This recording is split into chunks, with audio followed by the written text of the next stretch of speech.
All right, welcome. Here we are again for another look at another release of Deno. This time it's version 2.2. We're excited to get into seeing what's, I was going to say what's coming up, but it's probably just been released by the time you're watching this. So we're going to get a chance to look at some of the features that have dropped in the latest version. I'm very fortunate today that I'm joined by both Bartek and Leo from the engineering team. Gents, how are you doing? Nice to see you. You both well? Yeah, Yeah, doing good, doing all doing right. good. You weren't How are you? expecting that question. You were expecting to go straight into demos, but I started with some niceties.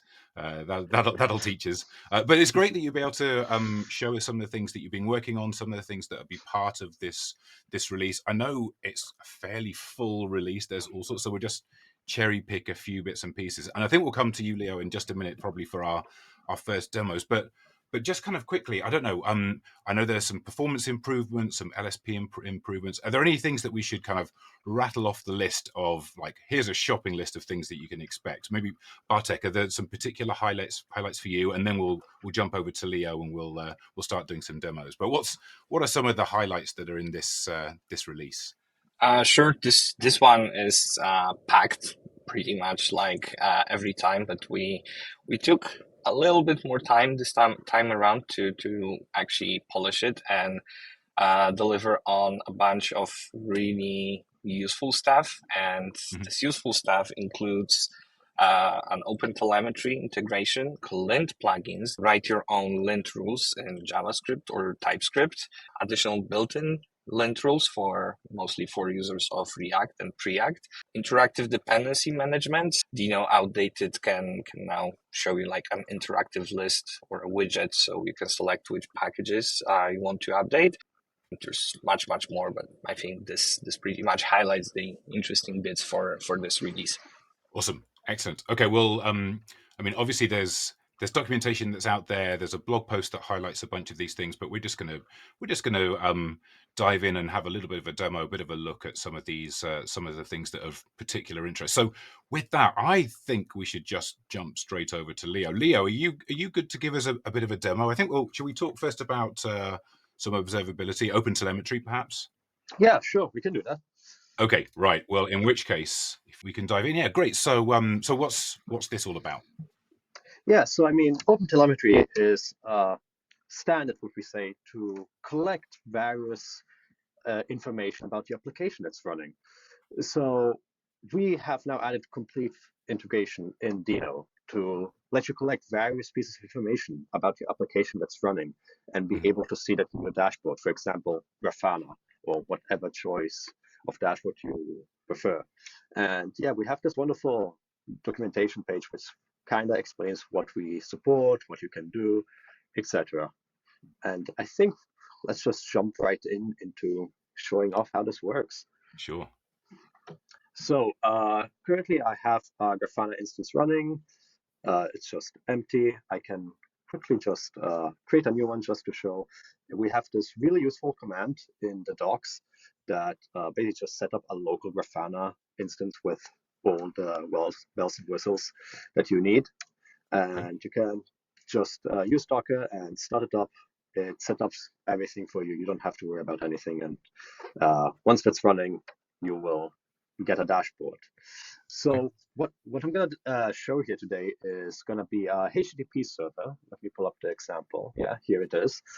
That will just make a fetch request to deno.com, do a few console logs, and just return a hello world. Very simple, not really a common use case, but it suffices to showing off what we can do with this. Okay. So this should be running. Yes. So I can go refresh the page. Yeah, okay. So we have this dashboard, and we're gonna go to explore, which lets us explore the various metrics and traces. So what we currently support is these three utilities, or that are the providers for those utilities, which is metrics, um, traces, and logs. So metrics are various bits of information related to a specific, like let's say a fetch request. You have like what HTTP method did you use?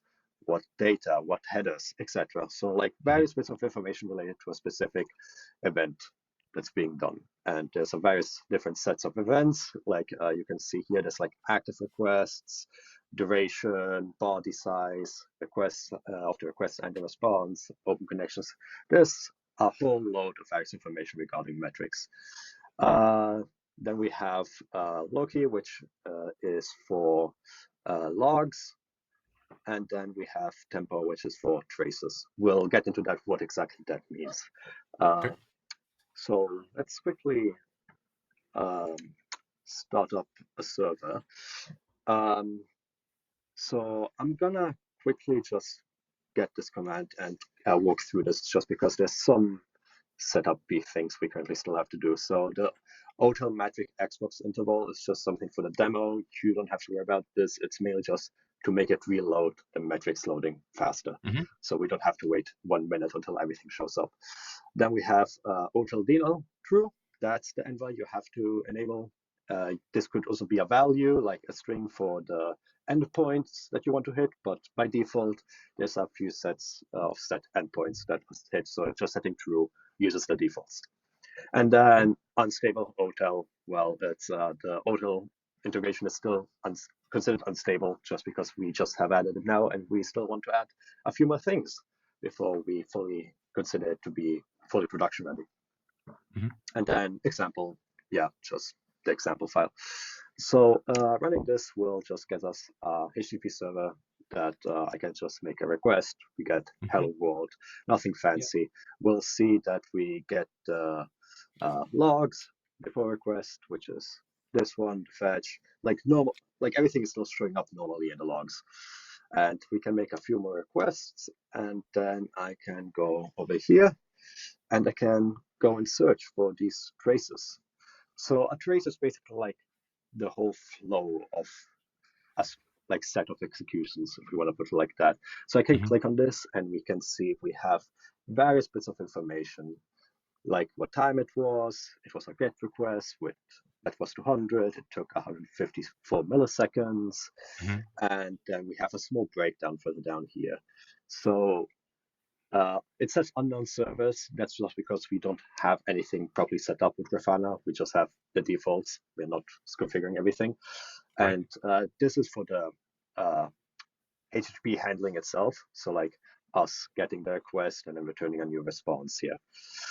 And yeah, so we have various attributes like, okay, it's a GET request. We returned at 200, so it was successful. We have the URL, the path, and various more like breakdowns of the URL itself, and some additional information about what was providing this this data. So in this case, it's Deno. I have currently a 2.1.9, but it will be the actual 2.2 in the release. And then service name, again, that's the unknown service. That's you can set up in your Grafana instance, etc. And then this will say Deno Rust if it's coming from Rust backend or from the JavaScript side. That's more, you don't have to worry about that. But it's just as much information as possible that we can provide to make you figure out things that you want to find out the most. And then we have another GET, which is very confusing. There's two GETs. The second GET is the fetch request that we do to Deno.com over here. So that also has all the same information.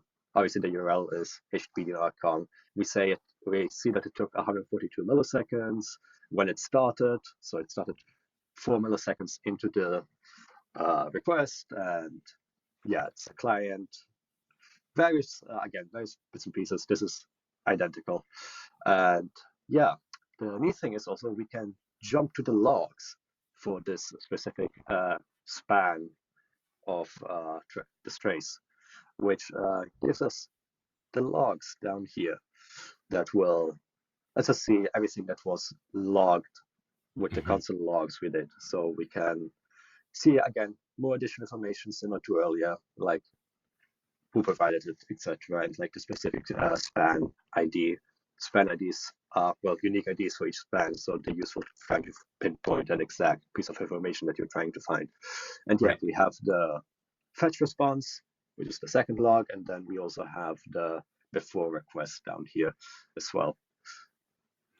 This is great. So, I mean, this means that when people are running applications, at any kind of scale, really, it means that we've got somewhere that all of this data can be aggregated and then interrogated in quite a rich way, without having to just be trudging through logs yourself, right? It gives you all of this this ability to kind of inspect the data in a much more meaningful and kind of rich way, because someone's built this out for us. This is a product that we're effectively just pushing that telemetry data to, right?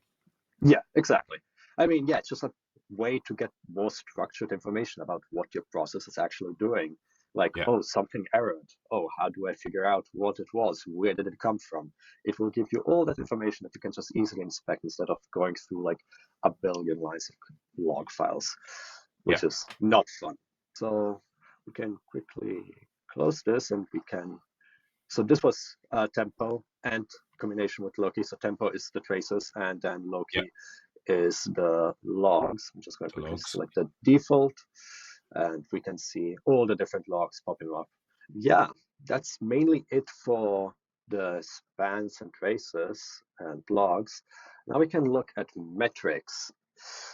Metrics are, again, we can quickly go through this documentation. We can see that there is like metrics that provide various bits of information. Like in this case, we have a metric for the duration of a request, or we have metrics for the amount of active requests.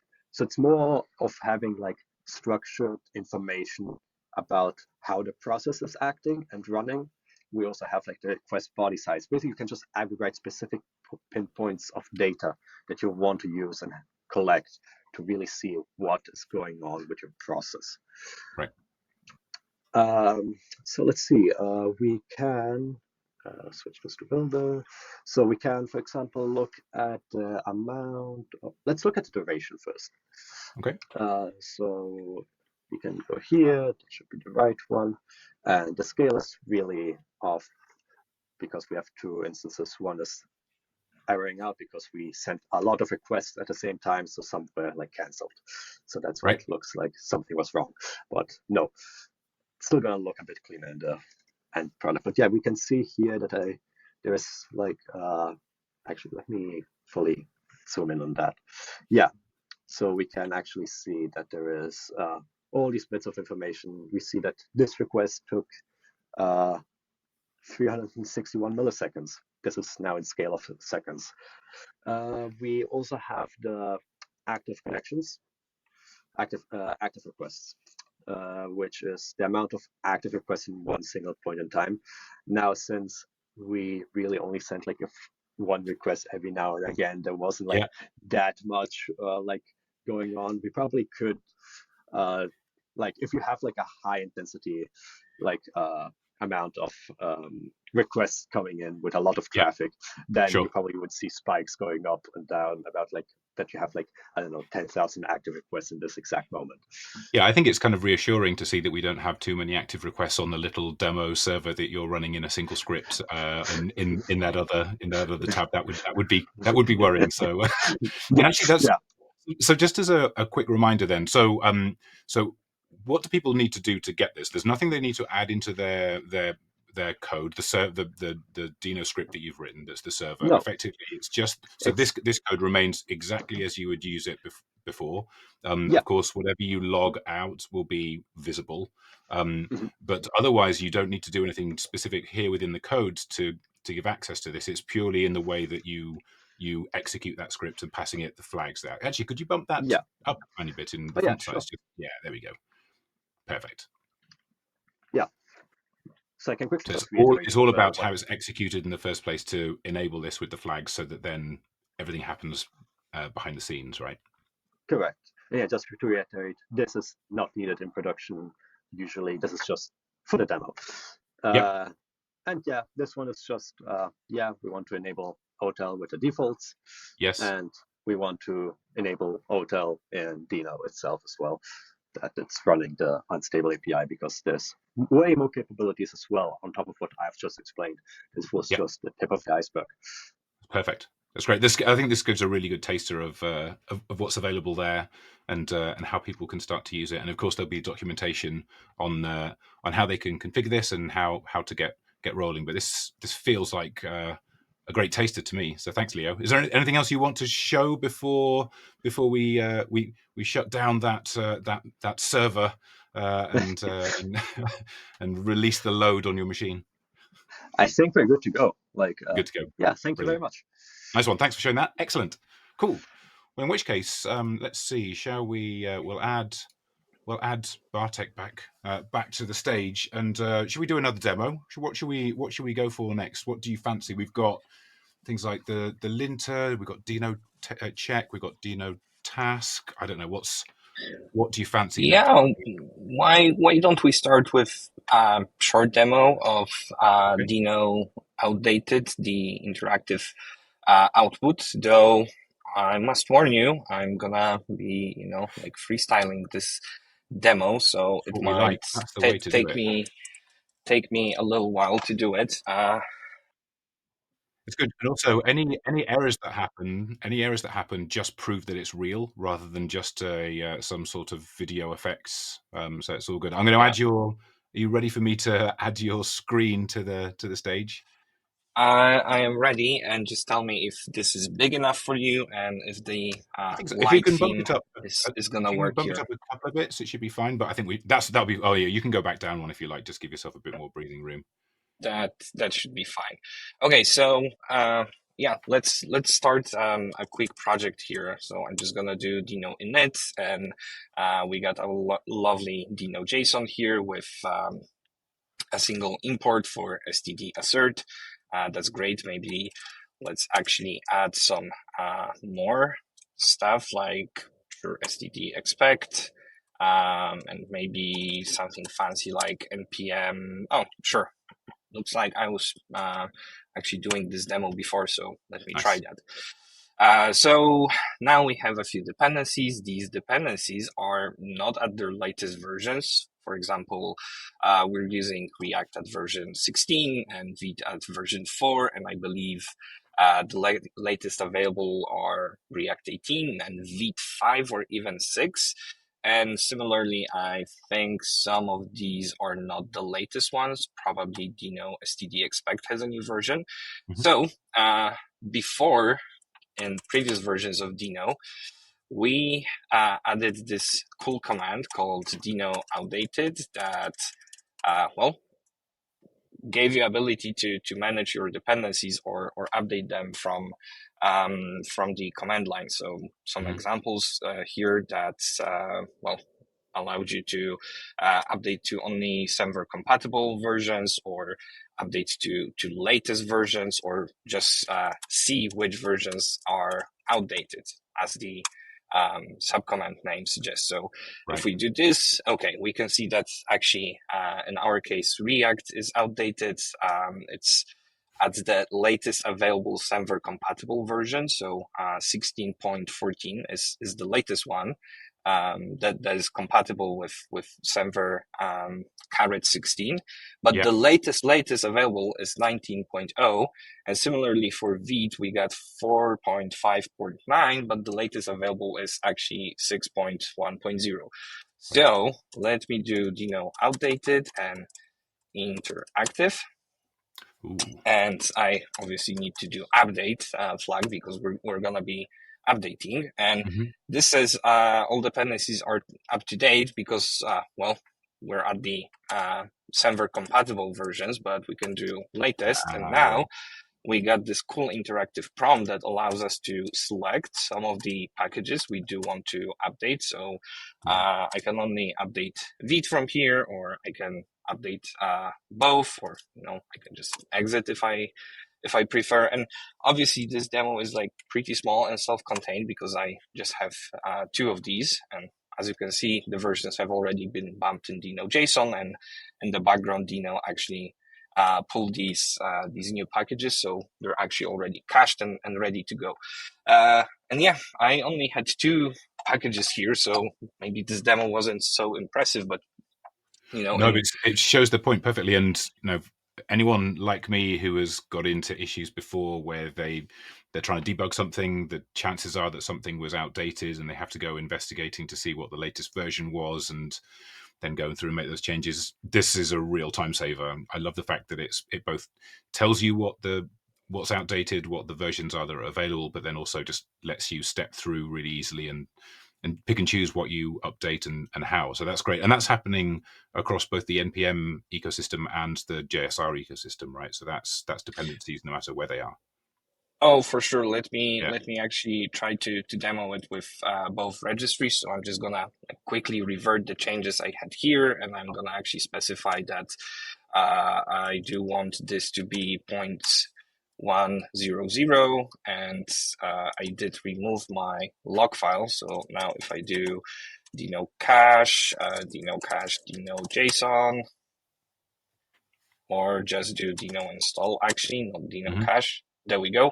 We got our Deno log regenerated. So now if I do Deno outdated, we should see that we actually have 3 packages. Yeah, Deno, the JSR std expect is not at the latest version. So once again, we can do Deno outdated, interactive update and to the latest version. And there you go.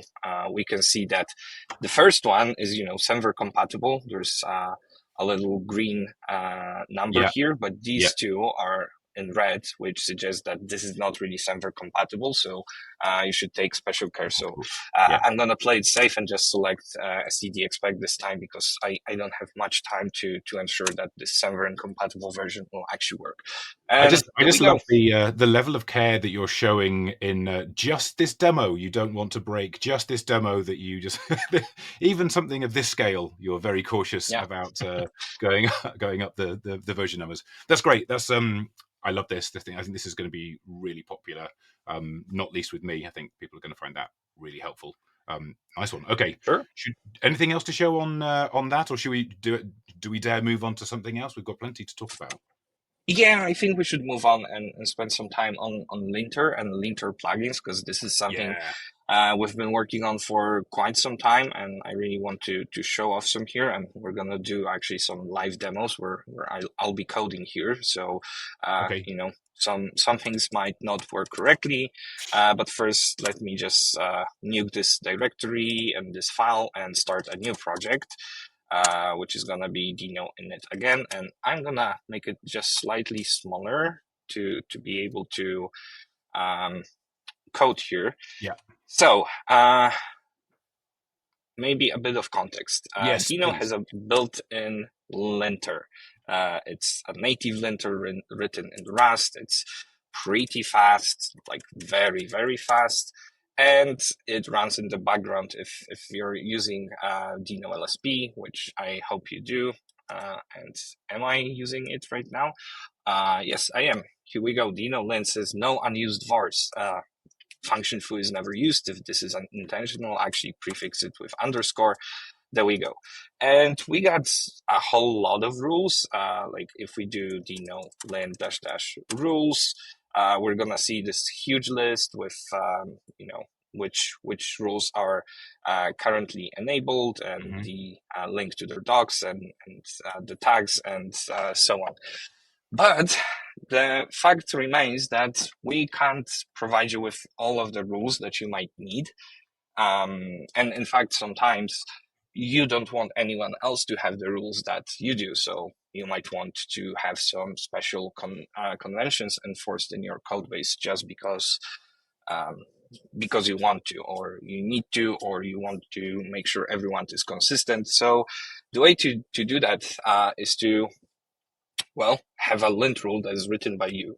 And unfortunately, before Deno 2.2, it was not really possible for you to easily write your own rules. You obviously could have resorted to using ESLint with Deno, and many people actually do. And there's a ton of people that actually have existing setups with ESLint with their own custom rules. But what we came up this time is actually, Deno now supports these plugins for JS Linter, and let's create one right now. So I'm going to do plugin.ts, by the way, plugins can be authored in JavaScript and TypeScript, up to you. So I created this file. I'm just going to go to my config file, specify lint and plugins. By the way, this is an unstable feature, so this might still change. The API might change a little bit. We have some ultimate goals here that we're aiming for that I'll definitely share with you. But just keep in mind, we're essentially sharing this with you as soon as possible, but it's subject to change. And obviously you can load plugins either from a file system, or they can be a JSR module or NPM package, up to you. Nice. So I'm gonna use a local plugin. So I'm just specifying in this array that in my plugins, I want to load plugin.ts, and that should be enough to get us going. Well, our plugin doesn't do anything, so let's actually write something. So the way you author plugins is you create a default export, an object that will have several things. And since this is TypeScript, we can obviously type check it. So we say this export default satisfies Deno lint.plugin. And now, well, there we go. We already see that we don't satisfy this interface because we don't have the name property and the rules property. So let's fix that. I'm going to create a name, let's say my plugin, and we're going to have rules. Rules is a mapping. You got a name, so let's say my rule, and then this rule is an object. Once again, this will complain that we don't satisfy the rule type, which I hope it can. I'm not sure if it can quick fix, but yeah, we have a create method that receives a context, and it needs to return a visitor. So for people familiar with ESLint, this might look very similar, and that was one of the explicit goals, to have the API as close as possible to that of ESLint, because one of the goals we're aiming for here is to actually have a compatibility with ESLint. So in the future, we hope that any rules or plugins that you use currently with your ESLint setup, you will be able to use with Deno Lint directly. Right. All right, that's enough of context. I think at this point, we got all the boilerplate going. So actually, let's write a linter that does something. So, for example, I don't like to have like several configuration properties. Let's say URL. This is gonna be like page lint, and then maybe sidebar. Sidebar will contain links to other pages, maybe page FMT and page bench. And let's imagine this is sort of configuration for a static site generator. But I don't really like having these properties like spread around the file, because, you know, I leave this project for 2 weeks, then I come back, and suddenly between these two settings, there's going to be like a huge function written that like generate links, and it will take, you know, like hundreds of pages, hundreds of lines, and then suddenly my configuration is spread all over, so I need to jump around the file. So what I would prefer to have here is, instead of separate two separate exports, I would prefer this file to actually have export default that would have URL something, and then sidebar something. So how can we do it to enforce this convention on our team? Well, we can write a lint plugin that will do that. So let's do just that. We already have the plugin running. So what we can do here is we need to return a visitor, and this visitor will be, we're looking for named export name declaration, I believe. We can check that. We get a node here. Actually, we can do something like this. Let's start with a program. Program is like the very, very top level thing that the whole file is a program effectively. So we can console log the node here, and should be able to see the what's going on in this whole file. And to do that, so the linter is running in the background. So I like console logging here means I would need to go into Deno extension to see this output, which I think I should be able to do right here, or maybe not. So let me do this other way around. I'm just going to run this in terminal. So it's going to be much easier. Deno lint, and then we want to lint main.js. Obviously, we got lints from built-in rules, but we also got this output from our plugin. So our plugin is already running, and we can see that inside the program is actually a module, and we got export name declaration. That's the thing we want to get rid of. And then we have function declaration, then another export name declaration. So let's write a plugin that says if we have an export name declaration and this export name declaration is a variable declaration in the declaration field, we will complain and tell our user to use export default instead. So if node.declaration.type equals variable declaration, by the way, look, this is also strongly typed, so I'm like relying on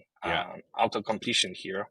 It immediately suggests what are the valid options here. So if it's a variable declaration, we're gonna do ctx, which is context. This is this thing you get in the create callback. Dot report. So we're generating a report here, and we need to pass it a data. This data is gonna be node. So node essentially says where to generate the diagnostic, and now we need to do a message. Don't use export const in multiple places. Prefer to use a single export default. And it feels like this example that you're showing, this almost feels very familiar to me as something that I've done. So this whole demo is now starting to sound like a very elaborate way of telling me how I personally should be structuring this. So feel free to put my name in that message if you like, if you really want. That's fine. I took this example because it's a rule that I would like to enforce in one of our repos, which is Deno docs. And it's an actual example, not it's great complaining that you named variable A instead of B, or that all the variables with the name foo need to have bar value. This is like something that really bothers me. And totally, it's a real in our team. So I want to enforce a convention here, and this plugin now allows me to do this pretty quickly. Why are we having a red squiggly line?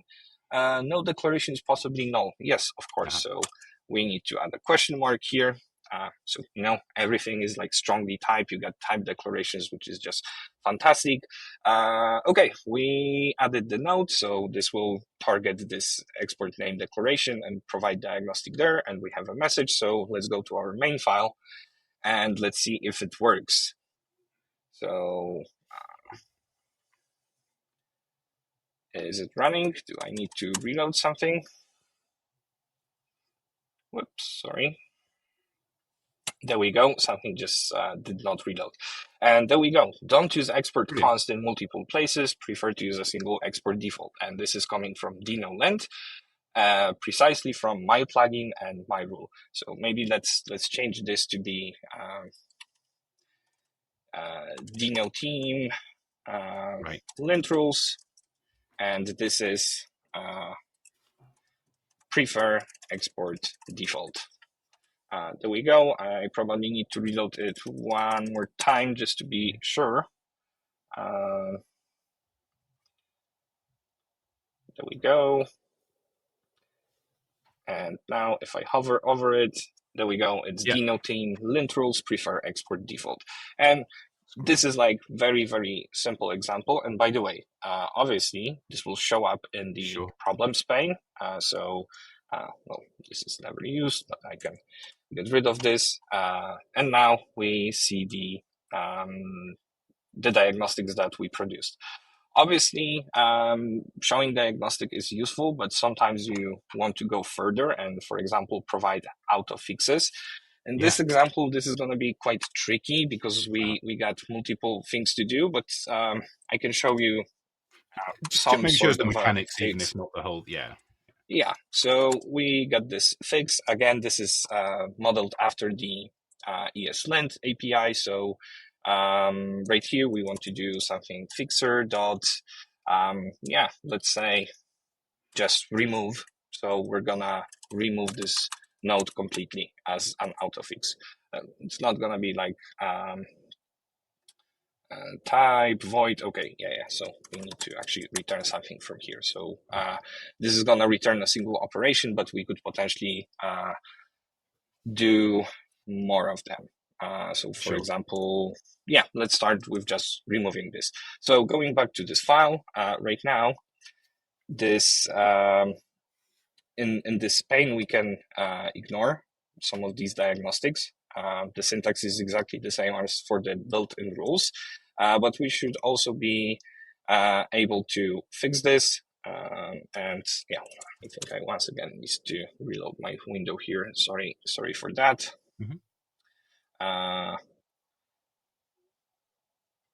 And I need to select source action, I believe.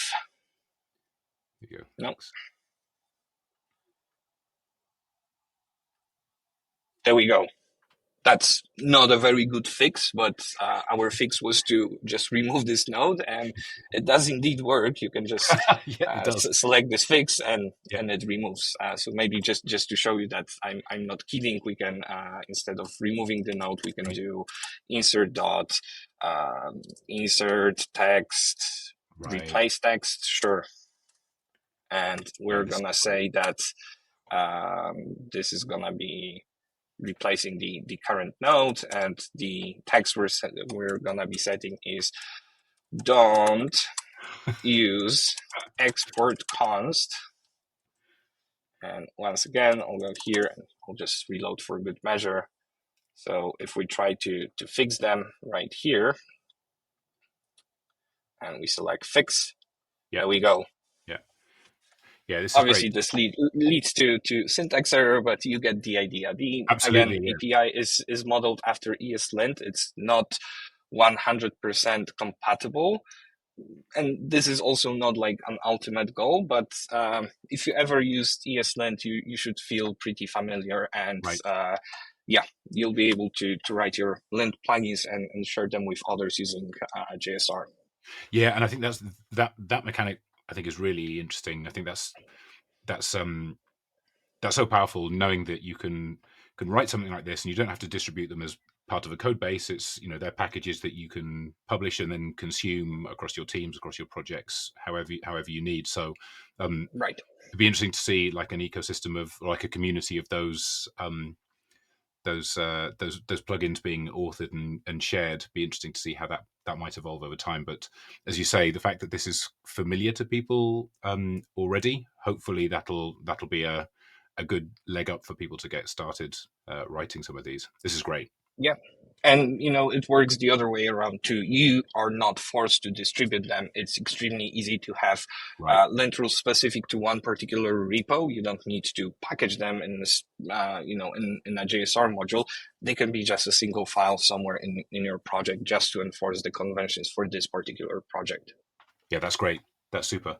Awesome. We should, unless there's anything else you particularly want to show about the Lint plugins, we should probably move on to some other bits and pieces. Are there any other last things you want to call out? Or it feels like you've covered a lot there. Yeah, I think this is enough for now. You can obviously read more in our docs, and obviously read the blog post with some examples there. And please, if you create a Lint plugin and publish it to JSR, just let us know. Mention us in a tweet or in a Blue Sky message. Yeah, that's great. Cool. All right. Well, what should we look at next? I'm excited. We're going to look at Deno task because I found this oddly really compelling in 2.1 because it really scratched an itch for me. You know, I've been using using other tools so often in the past to manage the concurrency of tasks and dependency of tasks, and so in 2.1 it already got a really healthy kind of upgrade. So yeah, I've been looking forward to seeing what's coming next. So yeah, let's have a look. Sure. So we got a few things still cooking. So not everything that we wanted to share with you in this release is done, but two very useful things, or maybe something that bothered you a bit is well, first of all, we now support wildcards when running tasks, and second is that now you can have task without a command. So instead of talking, let me just show you. So let's create two files. We're gonna create let's say client, which is gonna be just console log hello from client, and then let's create another one called server, and this one is hello from server. And let me do dev-client, which is gonna be Deno run --watch client.ts, and then dev-server, which is gonna be Deno run watch server.ts. Mm-hmm. And let's see what we can do here. So before Deno 2.2, there was actually no way to run these two tasks besides essentially typing something like Deno task dev-client and Deno task dev server, or maybe creating another task right here called dev that does the same thing, which is dev client and Deno task dev server. Right. So in 2.2, instead, you can use a wildcard. So we are gonna do, I'm gonna make it bigger once again, and maybe let me start a fresh terminal just so we don't clutter it with other output. So I can do Deno task. Now I'm opening a quote, and this is very important, and doing dev-star and closing the quote. By the way, these quotes are really important. Otherwise, it's not going to be Deno task. It's going to be your shell trying to expand it, and you don't want your shell to be expanding this. So effectively, I'm using fish shell. This will result in an error. So make sure if you're using wildcards to quote it. Okay, so I'm running this, and there we go. What's happening? Deno is running all the tasks that match dev dash and then anything else. Star is, match anything. And just like in 2.2 with task dependencies, both of these tasks are running concurrently in parallel. And yeah, just to show you that it works, if we change something here, the task is restarted, obviously, and both of these tasks are being run here. Hello from server. So that's one cool thing, which is wildcard support. Now, another thing that I mentioned is now you can have tasks that have no commands. So using our new object notation syntax from Deno 2.1, we can now define dev task, and we can say that it has dependencies, dev client and dev server, and don't specify a command. So we introduced this syntax in Deno 2.1, but it required you to actually have a command. And we relaxed this in Deno 2.2 to give you a really easy way to group tasks together. So now I can achieve the same effect by grouping these two tasks, defining dev task and just typing Deno task dev. And there we go. Both of these tasks are running again in parallel. So this is a really cool addition because it allows you to logically group tasks without having much boilerplate. That's great. I'm so grateful for that, because I was using exactly this pattern, and I would be creating tasks that had the dependencies like that, and the command I'd have that would be just kind of echoing what was going on. And so this is so much that cleaner. was a common pitfall. Yeah, people were doing like echo okay just to group them. You can remove this line now. You can just group tasks by having two dependencies. So yeah, these are the changes to Deno task that I hope will boost your productivity. And yeah, I hope you will That's good. enjoy them. Yeah, that's great. That's another great kind of iteration on that. That's gonna be super handy. All right, so to be mindful of time, let me quickly do one last demo, which I hope I'll be able to actually do. And this demo will be for Deno check. So Okay. we pulled together our resources. A few people on the team worked on this, and you finally can have different TypeScript settings for different workspace members. And I know this sounds very complex, so let me give you an example. Okay. I'm here in this my fantastic project. I'm gonna change this a bit. So let's get rid of tasks and lint. Let's start from scratch, and I'm just gonna remove these files. I'll keep the server, and I'm gonna create a workspace here. So this is gonna be a workspace. I don't want to use caps lock. So I'm going to say that the workspace consists of the client member. So we're going to have client directory here and maybe main.js. And this client, well, we want this to run in the browser. Let's say this file is meant to be run in the browser. So in the browser, we want to do stuff like documents, add event listener, for example. Listener, load, and then let's just say we're gonna console log that document has loaded. Mm-hmm. So right here we should see that document is typed as any. And in previous versions of Deno, well, it was quite hard to do it. You could definitely say here that we're going to be using compiler options lib, and by default we specify Deno Windows, so to have access to Deno APIs. But in this particular case, I want DOM because I will be running in the browser.